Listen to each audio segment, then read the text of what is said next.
A unity ritual is a common feature of any wedding ceremony. In fact, you may have heard of the more traditional ones and be more familiar with the hand fasting or the candle lighting or the sand mixing. But here's the challenge for wedding officiants. There are dozens, if not hundreds, of unity rituals, most of which you have never even heard of.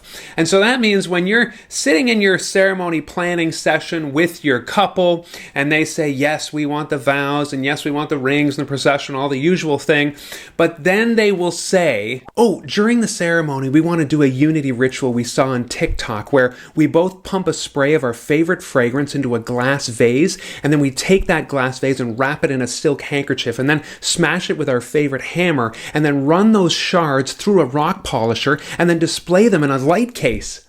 To which you, of course, say, all right, because the couple is the boss and you are their wedding officiant. And then it dawns on you, you need to write a script for that.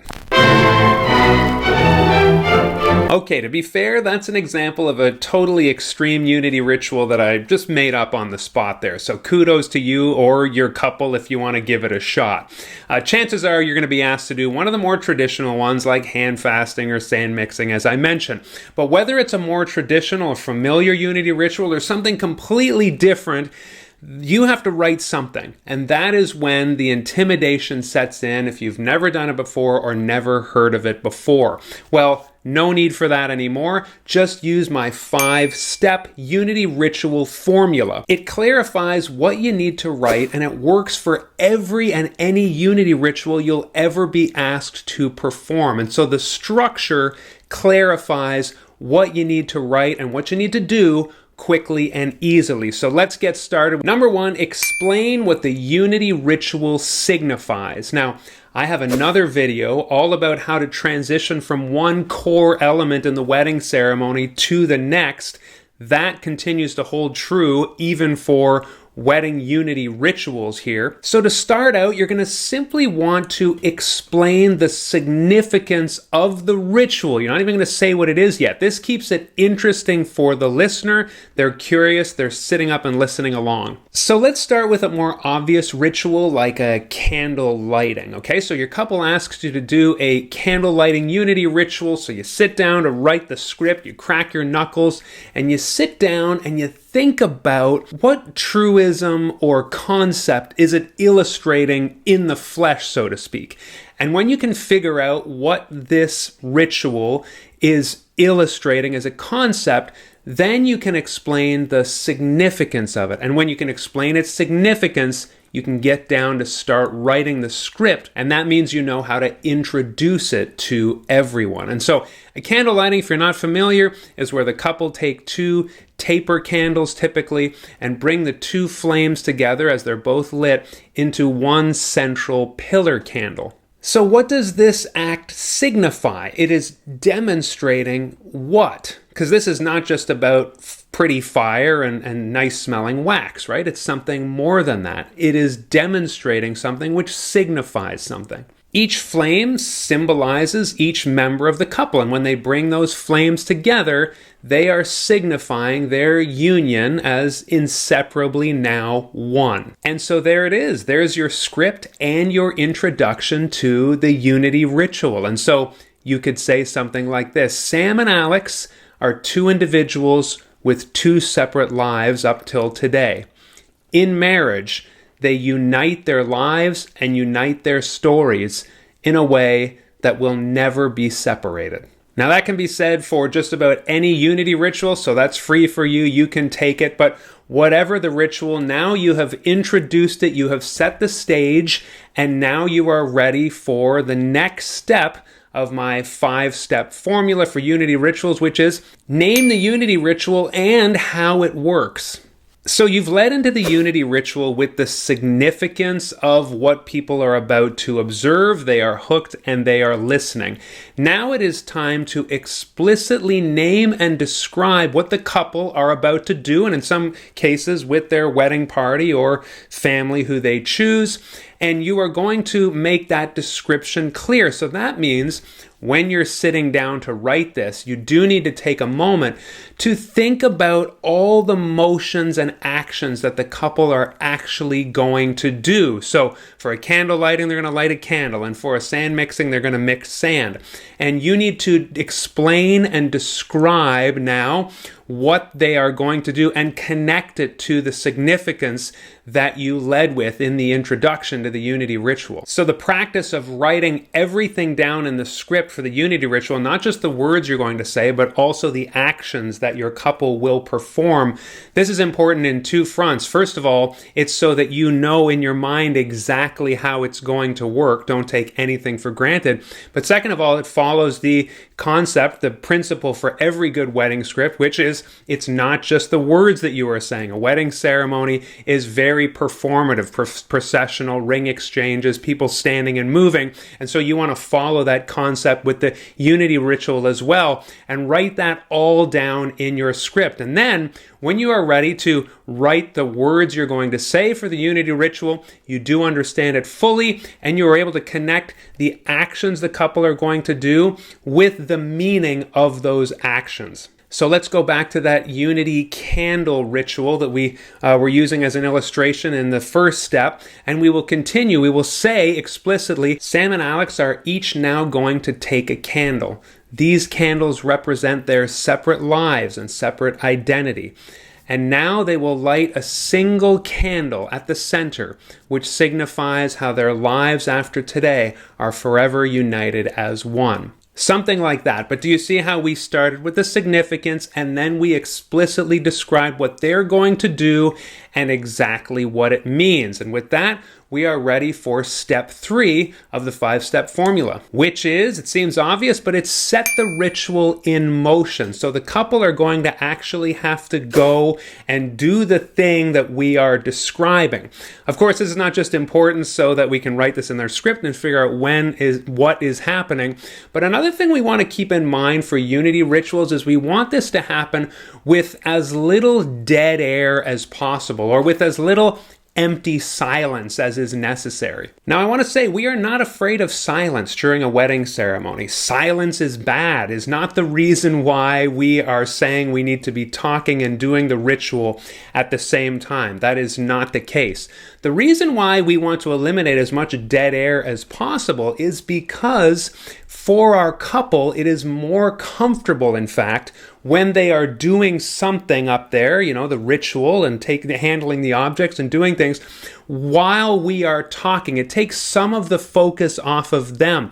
I find the couple is very uncomfortable pouring sand into a little vial or trying to light something on fire in dead silence with 200 guests looking on. It can be quite nerve-wracking, and you can even see them shaking. So as the wedding officiant, it's better for them when we are describing what is happening, almost narrating in real time while the guests can watch the thing that we are describing happening in front of them, the couple's actually doing it. So for their sake, when you're writing the script, take a moment and think, when do I want the couple to actually go and do the thing? So in our example with the candle lighting, it makes sense, of course, when we say, Sam and Alex are going to each take a candle. That would be a cue, a sensible cue, for them to actually step over to the table at that time, take the candles, and remember, as we said, the 2 lit candles represent their separate lives, but as they bring them together, and for them to be doing it at the same time wherever possible. Again,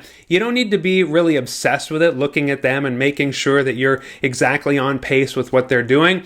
If they finish a little bit earlier and come back, there's no problem with that, and vice versa. If they are a little bit slower and you have run out of script, that's okay. You have described what they're doing and you've minimized the amount of silence that might make them uncomfortable.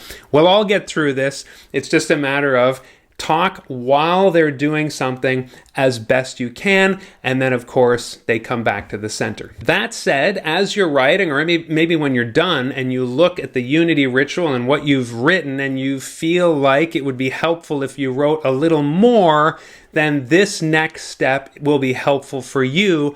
Number 4 in the 5-step formula, describe how the ritual is personal to the couple. Now, this might not apply to every single unity ritual you are asked to do, but for many it will. If there is some personal reason why the couple has decided to do this, whether it's generally or specifically, then this is going to add a real awe factor from the guests. Yes, that's a technical term, awe. People will love it. It will infuse it with even more emotion than it already has. So let's use an example like a hand fasting. You might want to say, going back 3 generations, Sam's family from her great-great-grandmother has always performed a hand fasting ritual, and that is why today Sam and Alex will continue that tradition with the hand fasting of their own on this very special of days, following in their family's footsteps and their heritage, something like that. Now, for something like a unity shot, for example, you might want to say something like, many couples opt to signify their union with a ritual like a hand fasting or a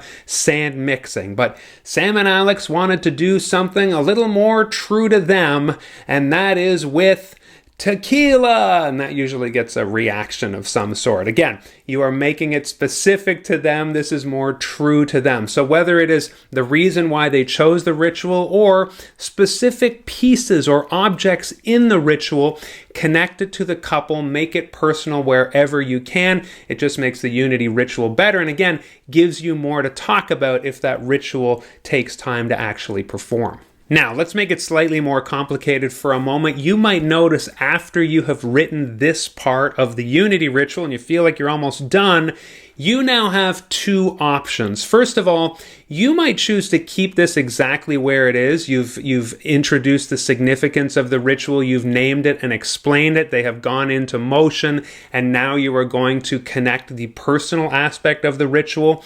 Or, to mix it up, you might move the personal aspect up into the introduction. Again, think of the hook of the audience listening, the guests. You might want to lead with something very personal. So you might say something like, Sam and Alex were traveling in Turkey 2 years ago on their proposal trip, and they went to a bazaar and they found some special beeswax, and that beeswax has been crafted today into the candles that they are about to light in this ritual, and then you can describe it. So that was a bit of a hook where people are thinking, oh wow, the officiant is describing some sort of trip they were on, and then you connect it to the objects in the ritual, as I mentioned earlier. Or again, you might want to leave it where it is, just describe the significance, then explain what's going to happen, and then connect the personal aspect as well. Either one works. So you don't need to be a slave to one way or the other, but just figure out which one goes where best. You might want to tell a story to lead things off while the couple are still in front of you, or you might want to tell the little story about why it's significant while they're actually performing the ritual. With all the talking done and the doing done, it is time for step 5, the last one of the 5-step ritual, which is return to position after the ritual. Now, this might seem obvious, but it is a crucial step in thinking things through, as I mentioned before. It goes kind of with the same idea of silence and awkwardness. There is a best way to do things in a wedding ceremony because it is so performative. So we want to think this step through. So that's why when we've written a unity ritual, we need to think about where does it go best in the wedding ceremony? More specifically, it goes best after which element, but also before which next element. And some of the movement required is going to determine the answer to that. So that's why for a ritual like a unity candle lighting, where they have to move off somewhere to the side typically to perform the ritual, I don't want them to have to walk all the way back, get themselves back in position, and for that delay to happen before the big pronouncement, I pronounce you wife, and everybody cheer. I don't want that kind of silent, awkward moment. I want to roll right into that, say after the ring exchange, where they're already in front of you, they pop the rings on, they're standing there holding hands, and then you just move right into the processional seamlessly without that gap and that sort of awkwardness of getting back in position. But for some unity rituals like a hand fasting, in the same way, we need to think about how their hands are actually going to be tied at the end of the ritual. And so if we move into something like a ring exchange immediately after that, we have to get out of the ribbon or cord. They have to remove it. Somebody has to take it from them.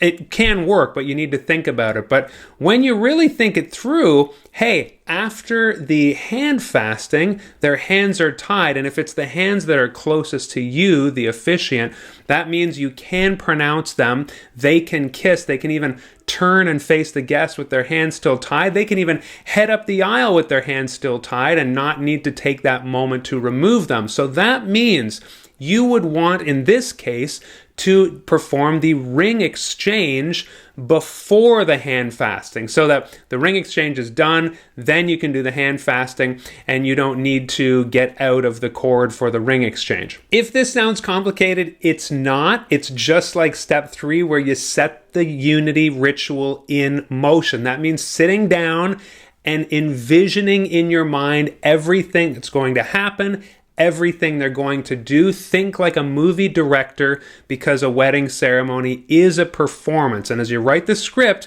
you will figure out what they need to do. And as you figure out what they need to do, you'll be better equipped to write the script, and you know exactly what goes best before and what goes best after each unity ritual in the wedding ceremony. So that's it. No more stressing about wedding ceremony unity rituals. Just apply this 5-step formula. And remember, it'll bring that clarity and that structure so that you know exactly what to do, and you'll have confidence that you've written it well, you've written it in an interesting way, and you know exactly when it goes best in the wedding ceremony. I hope that was helpful. Like this video, drop a comment, and of course subscribe to this channel so you never miss a thing.